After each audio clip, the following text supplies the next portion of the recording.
Hello, everyone. We're back again with the Armenian-American Perspective, Part 4. As I mentioned in my short introduction, we're going to try to do this twice a month on Sundays, so every other Sunday. And today we have with us Anush Markaryan, originally from Armenia, an Armenian-American now for I believe about 20 years, you said, Anush? 25 years, going on 25 years. 25 years. So an established, and Martin, you've all met before. So we'll jump into it. We'll start, since Anush is our new guest, and I've just met her yesterday over the phone for the first time. So I have questions that for both, but I'll start with Anush. I touched upon it slightly yesterday, but I'm always curious with the millions of Armenians that we have. Unfortunately, there's only a small percentage that are at least visibly active in the struggle for liberation. And curiosity is always that what was the turning point, or what brought you upon to where you are now? Anushchan, if you could tell us a little bit about that. So as we discussed yesterday, I live in Glendale, LA, Glendale. Big Armenian community here, as everybody knows. I have interactions with Armenians almost on a daily basis because of my work. I work for a bank. And with every Armenian, when we talk about politics or, what's going on in Armenia, everybody is just so lost. People are just very hopeless. People are, they lost faith. They don't believe that anybody or any political force can change what's happening. And it's very sad. I try to, tell them about the National Democratic Alliance. I, try to educate them that this is pretty much our only hope to make a change. But it's just, some people agree with me. Some people are familiar with National Democratic Alliance. Some people don't believe them. They don't think that there's anybody that can basically turn things around or bring Artsakh back or make anything better. It's a very sad situation. That's where we are now, unfortunately. And knowing what you do, what you mentioned all the people that they're either lost or hopeless. What made you find that hope to be a part of this movement? So that's a great question. Honestly, just following the National Democratic Alliance videos, their analysis, their interviews, it gives me big hope. Because after everything that happened, after the 44-day war, I was lost and confused just like everybody else. And I was looking for answers because I was so devastated. I couldn't believe that that was the end. We lost Artsakh and now we're going to lose Armenia. There has to be something there. Somebody has to do something about this. So I was looking for answers, and when I was scrolling through social media, I came across their videos. I watched Mr. Arapapyan interview Vahe Gasparyan, Vartan Hakopian, Jirar Sefilian, and their interviews made so much sense to me that it gave me hope, and everything started to make sense. The reasons why everything happened the way it did, and they're the only political movement that are giving us kind of like not only hope, but they're giving us the right way to turn things around and make everything much better. Okay, and were you comparing it to, I'm sure when you were looking at the videos, you saw that of others. What made you listen to Arapapyan and trust him and Sefilian more than, I don't know, anybody else? That's it's just like, you know, logical, their analysis, the explanations, just the fact that Mr. Arapapian knows so much about history and he was giving facts and examples. It was very educational for me. There is so much that I've learned from Mr. Arapapian that I wasn't taught in school, even though I went to school in Armenia. Again, about the history, about the Treaty of Sevres, and about, you know, Artsakh being an integral part of Armenia.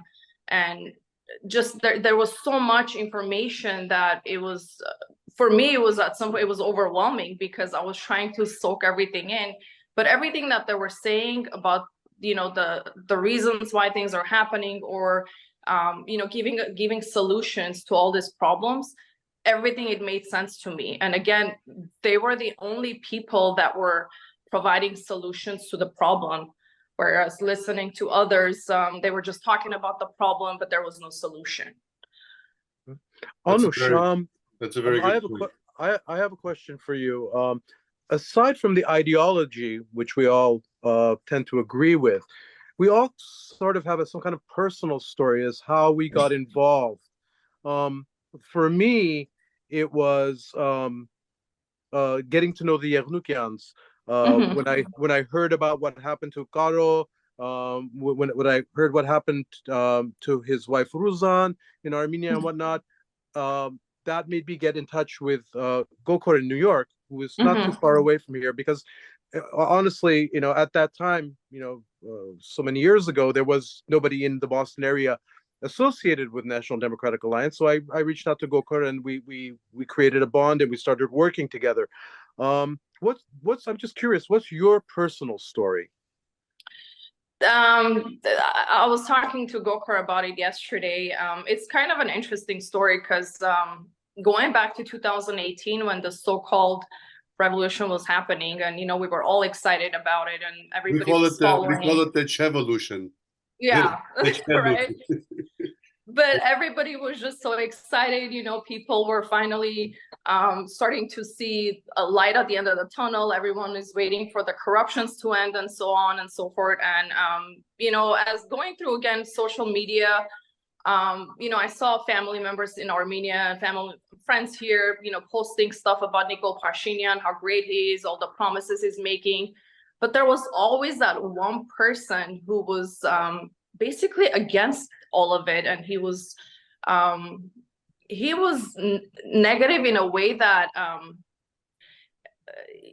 he didn't want to post too much. But reading his posts now, it makes so much sense that there was something about Nikol Pashinyan, him not believing Nikol Pashinyan, and that person.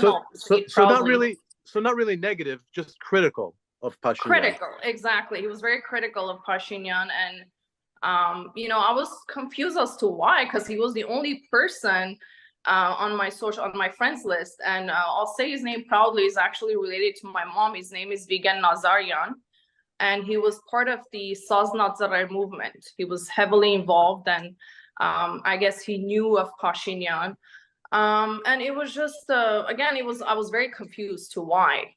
And then I started asking him questions. He said, Anushan, it's a long talk. When you have time, we'll talk about it. Of course, we never had the chance to talk. I had never met him in person. And then when the 44-day war happened and we saw everything that Pashinyan is doing and not doing, then it started to slowly make sense to me why Vigen was posting these things about Pashinyan. And I reached out to him and I said, you know what, everything that you had said, it's true. It all clicked. Yeah. It all clicked, yeah. But it's because of him, again, I learned about Sasna Tsrer, and then after the 44-day war, it's kind of scary, funny in a way that I had to go back to his posts in 2018 and watch his videos. And then I was like, okay, so he actually knew everything that was going to happen or everything that was coming. So, yeah, he was that one person that, I kind of learned about. And then, we talked some more. He said that he was supporting the National Democratic Alliance, and he gave his reasons why he got involved and all. And yeah, that's my personal story. But what can be more personal than seeing your country be in war?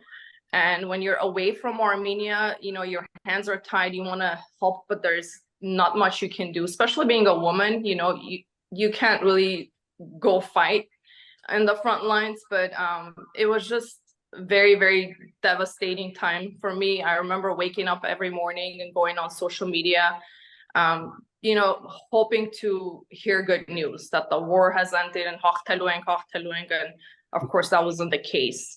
But yeah, it was Vigen Nazarian. I'm still grateful to him. He actually he taught me a lot too. Yeah, Vigen, I can vouch for myself when I found out that he's related. Not only Sasna Tsrer, Vigen was part of the movement going back to pre-parliament. I've known Vigen, I believe, since 2012. I think I met him initially at the Mashtots Park when we were trying to, and actually successfully save the park. It was one of our handful of successes. So yeah, Vigen I can vouch for. He's been there from day one, side by side in marches, organizing everything. And it's funny that you mentioned the personal aspect. And I guess, Martin, in a way, it's fine. I was going to ask the question. Until now, I really didn't know that it was Garos that triggered you, because I've known Martin for quite some time, and knowing of his history, he was essentially a born activist, or at least his entire conscious life. You know, there's pictures of him asking for justice for Hampik Sasunyan, and that I've seen on social media. So I humbly appreciate that. For me, it goes back. It goes back to my teenage days, actually. Yeah. But specifically the Sasna Tsrer and the BEVER movement. And it's interesting, Anush, that you mention a personal thing, because one of our objectives, even what we're doing now, is not, I don't want to say how do we get people on board, because I don't want to say that we're the only ones that know and they don't, but how to just get people to do something, to even think about something, think outside the box. And one would think that a personal connection would be different. I unfortunately have experienced the other end. I have very close relatives in California, in Glendale, in North Hollywood, that you know, I reach out from time to time, even though I've almost given up, and I hear they tell me, oh, you know, I just listened to Arman Babajanyan, and I say, so and so, why don't you listen to your brother, your cousin, Garo Yerlukyan? Yeah. Oh, I will. So even with that personal connection, and these aren't bad people, these are good people, but they are, I think, you know, we always say our Armenians are emotional. I think we are so emotional that I can't even say clouds our judgment. It destroys our judgment. So we hear a few sweet words and we automatically shift that way, just because somebody has a knack of speaking and saying something you want to hear. And we lose all sense of pragmatism and logic and just wherewithal of anything. Martin, and I know within your family there's some digression.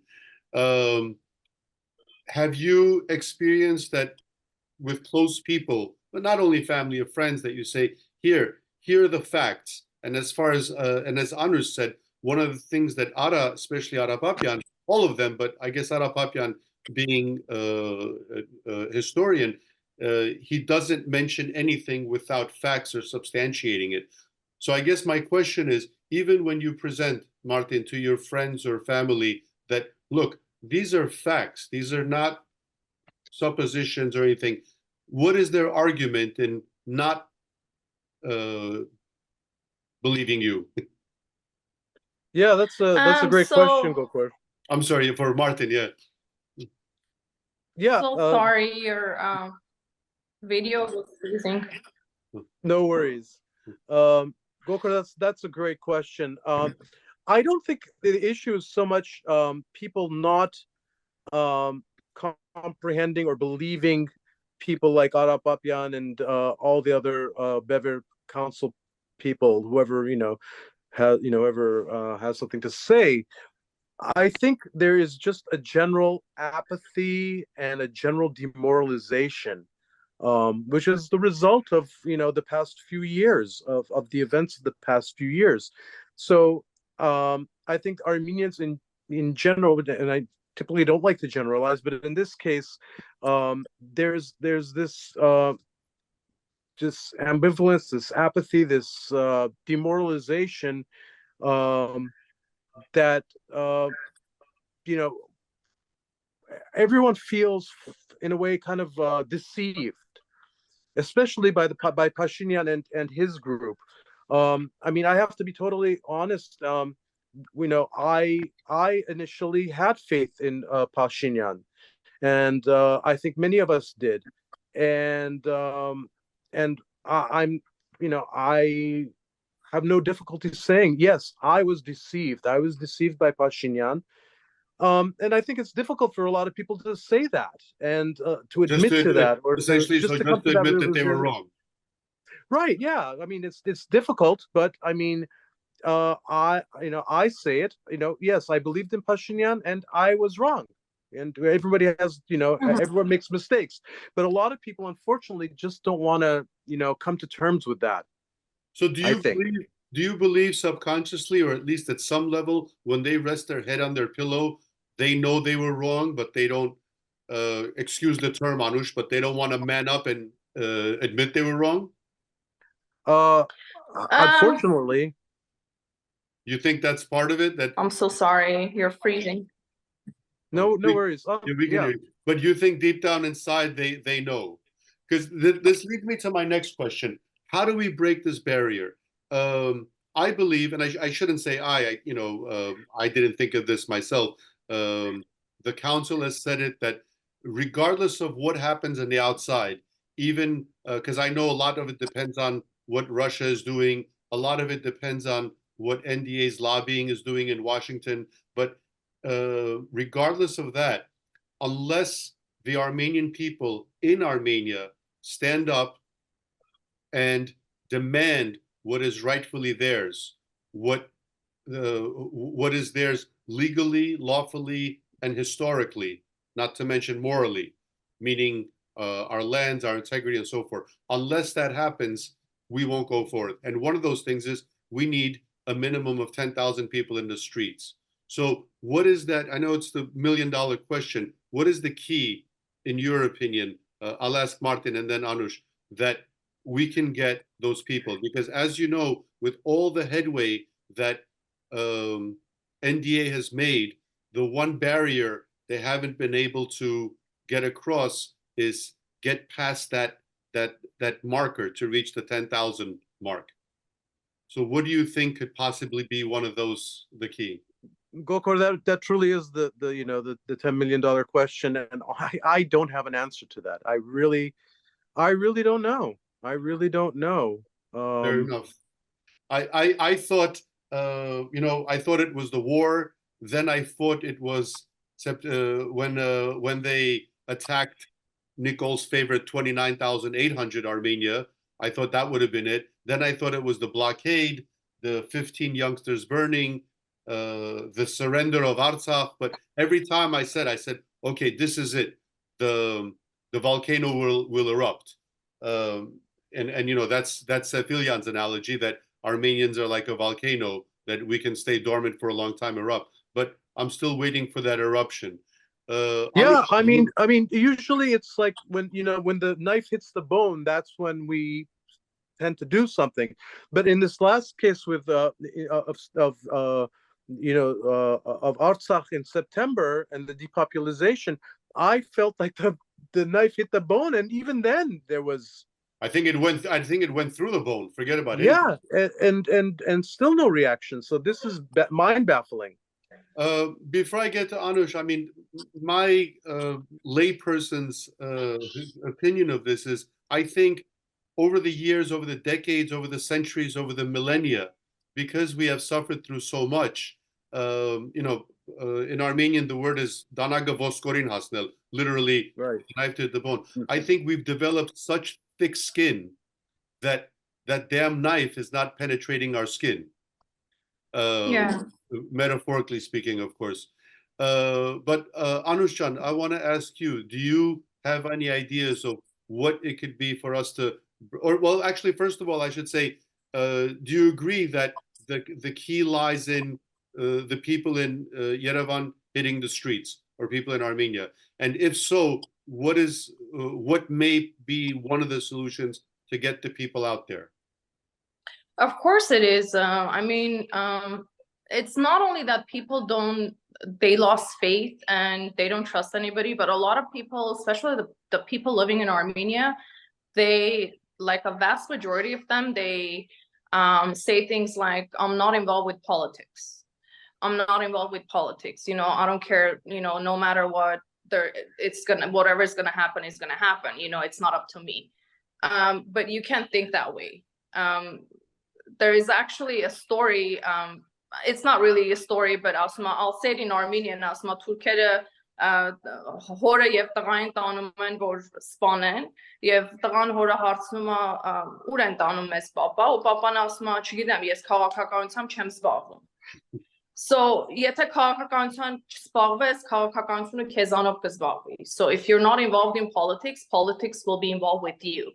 So it is our responsibility as an Armenian to, I think, number one, we need to start educating people. You know, the people that we come across to as an Armenian, you know, when we talk about politics, we need to educate them, the right from wrong. We need to tell them how important it is to be involved with Armenian politics, because we have a small country. You know, our country is so small that every person can make a difference. Even if you don't agree with the idea of National Democratic Alliance, but we need unity. We need to save our country, and to save our country, the only thing that we need is unity. And unfortunately, that's the piece that's missing. We're not united, and it's a sad situation. But to your point, I think educating everyone, just trying to convince them to be more involved with politics, you know, listen to, you know, I don't convince people to listen to Mr. Aryapatyan. I just tell them, you know what, whatever makes sense to you, you know, just like myself, you know, I listen to so many people, and Aryapatyan and Jirar Sepilian, they made sense to me. So use your own judgment. Whoever makes sense to you, whoever is offering solutions to this situation, listen to them. And yeah, I hear that argument a lot. But I'm not involved in politics, especially, you know, since I'm a musician and I deal with a lot of musicians and artists, and, you know, I'm a musician, I don't deal with politics. It's just insane. Everything is politics. Exactly. I mean, just saying I am Armenian is a political statement. Yes. So how can you not be involved with politics? That does not make any sense to me. And I was not involved in politics either. I mean, my profession, I'm in baking, which has nothing to do with politics. Yes, it does. You know, you were, but you didn't know it. With all due respect, I understand. You were though. Yeah, but if you care about your country, I think it has to come from your heart and soul. If you care about your homeland, you'll want to be involved with politics. Because if we lose Armenia, we lose our identity. I mean, who are you if you have no identity, right? If you don't have a country. Well, maybe we should define the word politics. You know, politics doesn't mean that I'm a politician or exactly, or I'm a consultant for the next parliament member. Being involved in politics, like Martin just said, at its very rudimentary level, if you say I'm Armenian, that means that you belong to a certain group. That group has a certain space that it habitates. That space that it habitates has certain boundaries, you know, and so on and so forth. You see where I'm going. So all those are political. I think one of the things, because we were so, again, through the decades and centuries and millennia of oppression, we were told to stay away. This has nothing to do with you, and literally mind your business. That's why we became great merchants, but the political savviness, unfortunately, the Turks are 10 times, 100 times savvier than us because they spent time doing that while we were being merchants. But getting back to, because for me, this is, and education, of course, is important, but with the presumption that we don't have time to educate a generation or a group of people. You know, if this was back in 97, if we're having this conversation, I would say, yeah. But now we're talking weeks, months, maybe a year that Armenia will not exist or will not exist in the way we know it. Even now, I'm not even talking about what it should be. So given the fact of that, the time issue, how can we expedite that information? My answer has been, and Anush, you touched on it, is that see who is offering a solution. Because right now they're very savvy. You know, the Kremlin, Russia has never produced anything in its entire history. Russia has not contributed anything to society. Well, neither has Turkey and Azerbaijan. I put that trio into one group. However, the one thing that they have done very successfully is propaganda. And through their propaganda, they have been able to convince people what they want them to think. So now we have all these people coming out and speaking, popping out of the woodwork, and we'll see them come and go. And we get riled up. Just remember, for example, and I don't want to pick on him, it just came to my mind. There was a guy from Artsakh, Artur Osipyan, if you remember. Yes. He was making live and went to the border and put up a fight. What happened to him? He came and he disappeared. And there are dozens like him that pop out every day. But the one thing they all have in common versus what the NDA is saying, that they do not have a solution.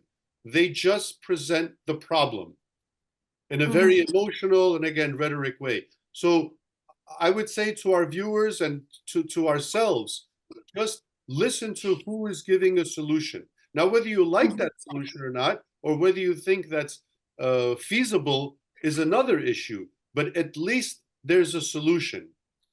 And if you've already confined yourself that, and I think Anush, you said this, that it's all hope, whatever will happen, will happen. Our destiny as Armenians is to suffer and be victims of earthquakes, genocides, and massacres. If that's what you think, then with all due respect to the viewers, then go kill yourself and end the suffering now. Commit euthanasia. Why the hell would you go on? Why the hell would you want to pass on that suffering to your children? You know, we're all parents. Anush, by the way, is a mother of 3 boys. I have one myself, Martin, one girl, Martin has 2 girls. Why would I want to pass on that suffering?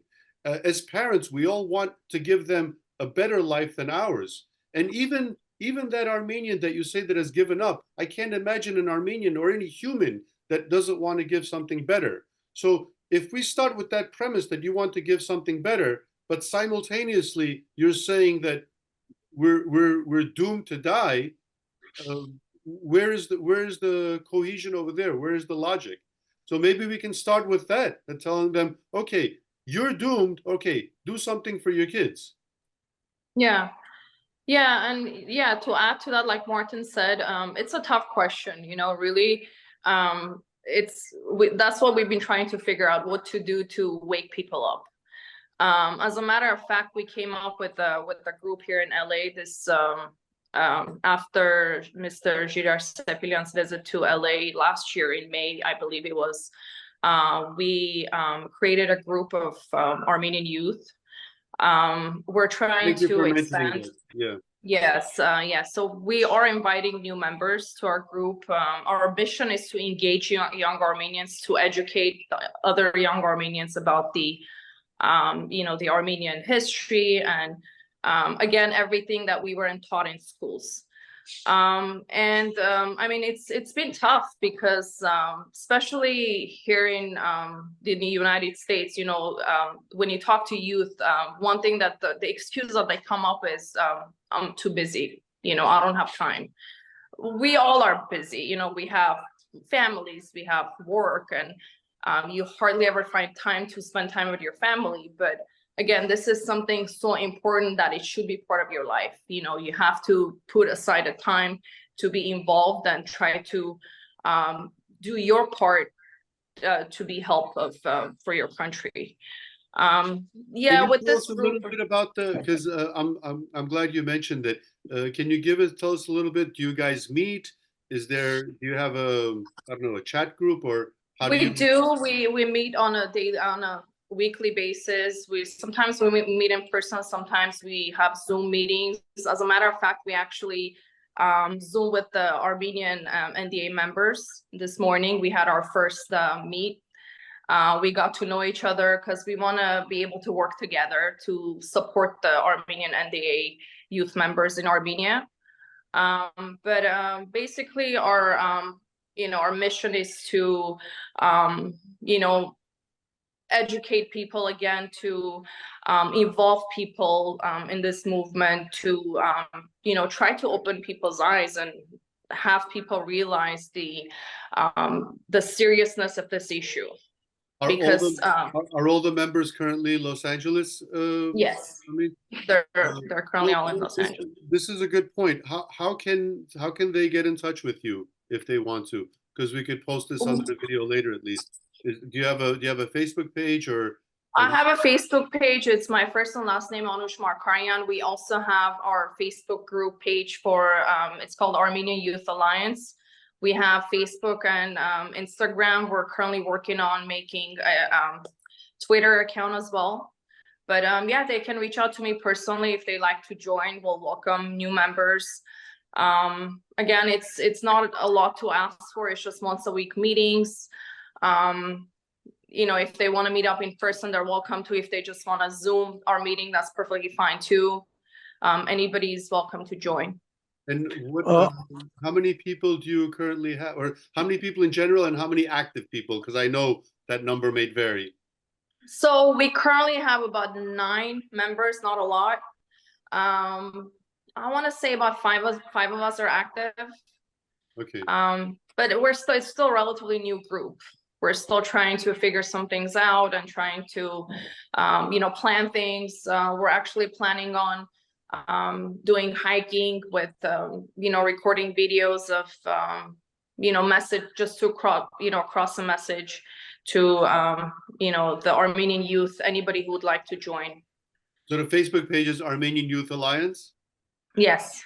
And Martin, you were going to say something? Yeah, I was just going to ask a few questions, because since you and I are on the East Coast, Anush is on the West Coast, Armenian Youth Alliance, this is a totally new group, or is this a group that existed before?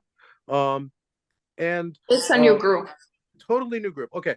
And I'm just curious, because Los Angeles is like the largest Armenian diaspora community in the United States, it has lots of fragments, lots of, you have Armenians from Armenia, you have American Armenians, 3rd, 4th generation, you have Lebanese Armenians, Iranian Armenians.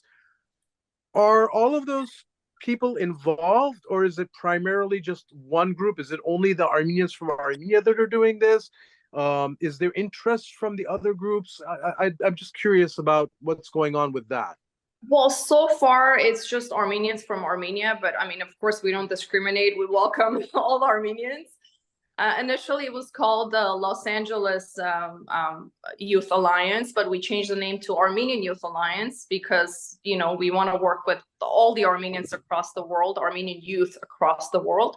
But for right now, it's Armenians that migrated from Armenia.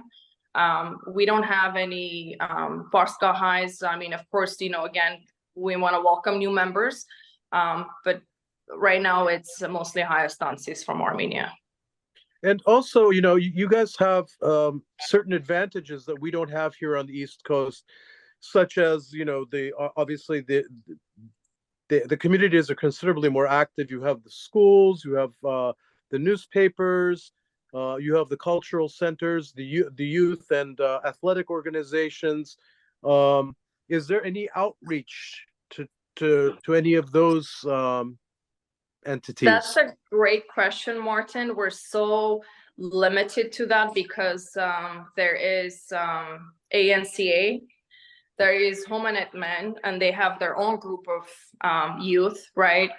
And it's gonna be really hard for us to break that bubble, if you know what I mean, because ANCA and I forgot the name of the other Armenian organization in LA, but they're Armenian Assembly or AYF? No, AYF, yes, thank you. The AYF and the ARF, yeah, okay. Yeah, they're one and the same. Well, Yeah. I mean, the good news is, I shouldn't say good news, but the hope is that a lot of them are disillusioned now because they've seen that by following the ANCA, when it was about, by the way, we have 3 minutes left, so we'll try to wrap up, that all they've done is genocide recognition, and they've never talked about sovereignty or anything else. So at least from my personal experience, I've seen a lot of genuine Dashnak members, and not only Dashnak, any other part of the diaspora. They've been disillusioned, whether they were Hunchags or Ramgavars or Assembly or ARF, and they are looking for outlets, but the problem is they're just starting now. You know, honestly, you started in 2018, you know, looking into videos and stuff. So they're starting now. So imagine how overwhelmed they are. But if we could, as Martin said, if you could reach out to those, I'm sure there's individuals that are at least willing to listen. Also, is there an age gap for the Armenian Youth Alliance? Like, what's the youngest you accept or oldest, or? So we don't have a specific age. I mean, I myself, I'm 40 years old. I'm not considered a youth, so to speak. But yeah, we prefer the youth. But for the most part, we're in our 20s, 30s, and early 40s. Right. I mean, you know, I knew about that, but I didn't pay attention. I think it's important that we spread that out and not only limit it to LA. You know, Martin has 2 teenage girls that, you know, if nothing else, they could follow the page and like it and try to activate it. Every little bit, you know, I believe awareness is one of the biggest things. It's just like, you know, we always talk about autism awareness or breast cancer awareness, and there's pins and buttons. This is another type of awareness. Exactly. The more we can make aware, and if we can get one person, even because of this talk, then it's a success. We have about 1 minute left. If each of you can do like a 30-second wrap up. Martinjan, we'll start with you. Well, I just want to say thank you, Anush. Thank you for the work that you're doing in Los Angeles. And it was a pleasure meeting you on this format. And I just wish you and your groups the best success possible. Thank you. And thank you so much, Martin and Gokor. Thank you for inviting me. You know, but we have to support each other, try everything we can in our power to try to save our country. Because again, who are we if we don't have our identity, if we don't have our country? And the situation is dire. We need to wake as many people as we can to try to make a change. But thank you for inviting me. Thank you, guys. Until next time, thank you for listening, folks.